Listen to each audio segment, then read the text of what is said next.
बच्चों बहुत महत्वपूर्ण हेडलाइंस, और आप देख पा रहे हैं बच्चों, ये एक ऐसा हेडलाइंस है आपके बोर्ड एग्जाम में बच्चों ये हर साल क्वेश्चन बनते हैं। यहाँ पे आप देख पा रहे हैं बच्चों 2013 से ये क्वेश्चन पूछे जा रहे हैं।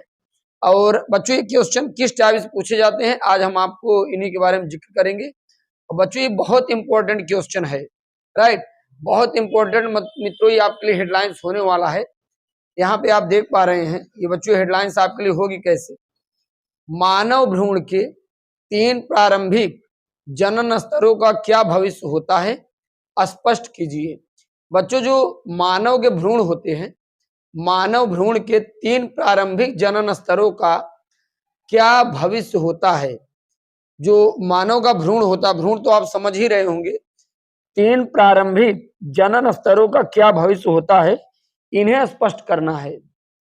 दूसरी बात आप देख पा रहे हैं मानव भ्रूण के एक्टोडर्म, मानव भ्रूण के एक्टोडर्म तथा मीसोडर्म जनन स्तरों के भविष्य का उल्लेख कीजिए। बच्चों जो मानव भ्रूण के एक्टोडर्म होते हैं, ये 2 पॉइंट आपको जानना बहुत इंपॉर्टेंट है, एक्टोडर्म तथा मीसोडर्म।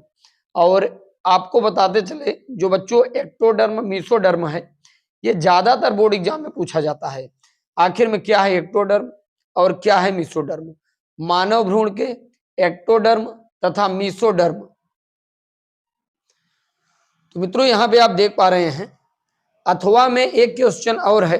देखिए जो आपके बोर्ड एग्जाम में इसके क्वेश्चन भी पूछे जाते हैं, यहां से भी पूछ सकता है और यहां से भी पूछ सकता है। अथवा में कैसे पूछ सकता है, मानव भ्रूण के एक्टोडर्म तथा मीसोडर्म जनन स्तरों के भविष्य का उल्लेख कीजिए। मानव भ्रूण के एक्टोडर्म, ये 2 पॉइंट बच्चों आपको ध्यान देना बहुत जरूरी है। एक्टोडर्म तथा मीसोडर्म जनन स्तरों के भविष्य का उल्लेख करना है। अब जरा आप ध्यान दीजिए, देखिए भ्रूण के 3 प्रारंभिक जनन स्तरों का भविष्य क्या है। भविष्य भ्रूण के 3 प्रारंभिक जनन स्तरों का। एक्टोडर्म के अगर बारे में बच्चों बात करें तो एक्टोडर्म किसे कहा जाता है, यहाँ पर ध्यान दीजिए एक्टोडर्म है क्या। बहुत इंपॉर्टेंट बच्चों ये पॉइंट है जो कि आपके बोर्ड एग्जाम में हर साल ये क्वेश्चन पूछे जाते हैं, एक्टोडर्म है क्या। एक्टोडर्म से क्या बनते हैं, क्या है, त्वचा की एपिडर्मिस, त्वचा की एपिडर्मिस जो कवक ग्रंथियां होती हैं जैसे बाल, नाखून आदि तंत्रिका तंत्र जो होते हैं ये सब एक्टोडर्म के अंतर्गत आते हैं। अच्छा, अगर इसमें जैसे तंत्रिका तंत्र आप देख लीजिए, अधिविक्र है, ग्रंथि का मेडुला है, पीयूष ग्रंथि है, पीयूष ग्रंथि का मध्य पिंडक है तथा पीनियल ग्रंथि है, नेत्र तथा नेत्र से संबंधित भाग हैं। ये सब बच्चों जो आते हैं ये एक्टोडर्म के अंतर्गत आते हैं। यहाँ पर देखिए पॉइंट आपका है क्या, पॉइंट बच्चों है भ्रूण के 3 प्रारंभिक जनन स्तरों का भविष्य, ठीक। और एक यहाँ पे एक पॉइंट और आपको ध्यान में रखना चाहिए, मानव भ्रूण के एक्टोडर्म तथा मीसोडर्म जनन स्तरों के भविष्य का उल्लेख करना है, राइट। अब यहाँ पे आप इस पॉइंट पे जरा बच्चों आप ध्यान दीजिए, देखिए यहाँ पर ये क्या कहा जा रहा है, अधिविक्र ग्रंथि का मेडुला, पीयूष ग्रंथि का मध्य पिंडक तथा पीनियल ग्रंथि, ये सब एक्टोडर्म में आते हैं। नेक्स्ट पॉइंट क्या है एक्टोडर्म के अंतर्गत, नेत्र तथा नेत्र से संबंधित भाग, ये भी बच्चों एक्टोडर्म के अंतर्गत आते हैं। नेक्स्ट पॉइंट देखिए क्या है, नेत्र नेत्र से संबंधित भाग, अंतःकर्ण, अंतःकर्ण का मतलब यह होता है बच्चों जो आपका ईयर होते हैं, कान, कान का जो इंटरनल भाग होता है वह भी एक्टोडर्म के अंतर्गत आते हैं। नेक्स्ट पॉइंट आप ध्यान दीजिए, लार ग्रंथियां तथा लेक्राइमल ग्रंथियां। बच्चों जो लार ग्रंथियां तथा लेक्राइमल ग्रंथियां होती हैं ये भी जो चीजें होती हैं ये भी मानव भ्रूण के एक्टोडर्म के अंतर्गत आती हैं।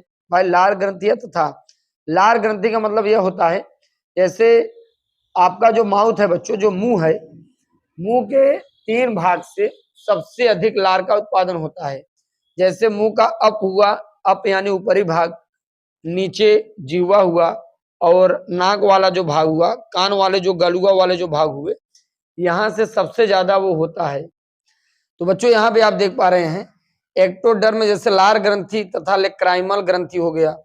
एक है दांत का इनेमल भी, जैसे बच्चों जो हम लोगों का टीथ होता है, दांत होता है, इसका जो इनेमल है ये भी इसी एक्टोडर्म के अंतर्गत आता है। इनेमल का मतलब यह होता है बच्चों, जो टीथ है, दांत, दांत कैल्शियम और इनेमल इन दो चीजों से मिलकर बना होता है। बच्चों देखिए, एक अभी तो हमने आपको एक्टोडर्म के बारे में बताया, अब आपको हम बताएंगे मीसोडर्म, उसके बाद एंडोडर्म। ये बहुत इंपॉर्टेंट टॉपिक है और बच्चों ये आपके बोर्ड एग्जाम में भी पूछे जाते हैं, इनकी तैयारी भी आपको करना चाहिए। देखो मीसोडर्म क्या है, मीसोडर्म से क्या बनते हैं? त्वचा की डर्मिक पेशिया व संयोजी ऊतक। बच्चों जो त्वचा की डर्मिस होती है, पेशिया व संयोजी जो ऊतक होते हैं, ये सब मिलके मीसोडर्म बनाते हैं। अगर नेक्स्ट पॉइंट के बारे में अगर बच्चों बात करें, यहाँ पर देखिए पेरिटोनियम, एक बच्चों पेरिटोनियम है जो मीसोडर्म के अंतर्गत आता है। पेरिटोनियम एक वृक्क है और जनद है। ये सब पॉइंट ऐसे हैं जो मीसोडर्म के अंतर्गत आते हैं। किसके अंतर्गत आते हैं बच्चों? मीसोडर्म। देखिए क्या क्या है, पेरिटोनियम है, वृक्क है, जनन है, ये सब चीज, जनद है, ये सब चीजें मीसोडर्म के अंतर्गत आती हैं। नेक्स्ट पॉइंट बच्चों ऐसा क्या है जो मीसोडर्म के अंतर्गत आता है, आपको ध्यान देना चाहिए। देखिए अधिवृक्क है, अधिवृक्क ग्रंथि का कार्टेक्स, अधिवृक्क बच्चों ग्रंथि का जो कॉर्टेक्स है ये भी मीसोडर्म के अंतर्गत आता है। नेक्स्ट पॉइंट अगर आप ध्यान देंगे, नेक्स्ट पॉइंट क्या है बच्चों? हृदय रुधिर वाहिनियां तथा लिम्फ वाहिनियां, हृदय रुधिर वाहिनियां तथा लिम्फ वाहिनियां, आहार नाल का पेशी स्तर तथा उपकला, हृदयावरण तथा प्लूरल स्तर, ये सब बच्चों ऐसी चीजें होती हैं जो मीसोडर्म के अंतर्गत आती हैं। नेक्स्ट पॉइंट अगर आप ध्यान देंगे जो कि बहुत इंपॉर्टेंट है आपके लिए, नेत्र की स्क्लेरोटिक व कोराइड स्तर, नेत्र की स्क्लेरोटिक व कोराइड स्तर ये भी मीसोडर्म के अंतर्गत आता है। दांतों का डेंटाइन, बच्चों जो दांतों का डेंटाइन होता है ये भी किसके अंतर्गत आता है? मीसोडर्म के अंतर्गत आता है। नेक्स्ट पॉइंट आपको ध्यान में रखना चाहिए, क्या है? पृष्ठ रज्जु तथा अंतः कंकाल। क्या है बच्चों? पृष्ठ रज्जु तथा अंतः कंकाल ये भी मीसोडर्म के अंतर्गत ही आता है। किसके अंतर्गत आता है बच्चों? मीसोडर्म के अंतर्गत आता है, राइट। नेक्स्ट पॉइंट अब आपको हम बताने जा रहे हैं एंडोडर्म। आखिर में बच्चों क्या है एंडोडर्म, आपको ध्यान देना चाहिए, ये बहुत इंपॉर्टेंट है। एक्टोडर्म, मीसोडर्म, एंडोडर्म, जो कि आपके बोर्ड एग्जाम में हर साल ये पूछे जाते हैं। अगर एंडोडर्म के बारे में बात करें, आहार नाल का भीतरी स्तर, बच्चों जो आप भोजन ग्रहण करते हैं, जिस नली से आपका भोजन अंदर जाता है उसे आहार नाल कहते हैं। आहार नाल का जो भीतरी स्तर है वो है एक पॉइंट। दूसरा पॉइंट क्या है? आहार नाल की ग्रंथियां यकृत अग्नाशय, यानी कि जितनी आहार नाल की ग्रंथियों से रिलेटेड होते हैं ये सब एंडोडर्म के अंतर्गत आते हैं, राइट। नेक्स्ट पॉइंट आप ध्यान दीजिए, क्या है? पीयूष थायराइड, पैराथायराइड व थाइमस ग्रंथियां। क्या है बच्चों? पीयूष थायराइड, पैराथायराइड व थाइमस ग्रंथियां ये भी किसके अंतर्गत आते हैं? एंडोडर्म के अंतर्गत आता है, राइट। अगर नेक्स्ट बच्चों पॉइंट अगर ध्यान दें तो देखिए क्या है? श्वास नलिकाएं व फेफड़ों का भीतरी स्तर। बच्चों जो श्वास नली और श्वास नलिकाएं वो फेफड़ों का भीतरी स्तर है ये भी एंडोडर्म के अंतर्गत ही आता है। नेक्स्ट पॉइंट अगर आप ध्यान देंगे तो बहुत इंपॉर्टेंट है ये पॉइंट आपके लिए, मूत्राशय का भीतरी स्तर, जनन कोशिकाएं। एक तो बच्चों मूत्राशय का भीतरी स्तर है और जनन कोशिकाएं, ये सब चीजें जो होती हैं एंडोडर्म के अंतर्गत आती हैं, राइट। तो बच्चों अभी हमने आपको बताया एंडोडर्म क्या है। एंडोडर्म में हमने बताया जो भी चीजें आहार नाल से रिलेटेड होती हैं, मुंह से लेके आहार नाल का बच्चों जो अंतिम भाग होता है सब एंडोडर्म के अंतर्गत आते हैं। उसके बाद बच्चों हमने जो आपको बताया मीसोडर्म के बारे में बताया। आखिर में मीसोडर्म है क्या?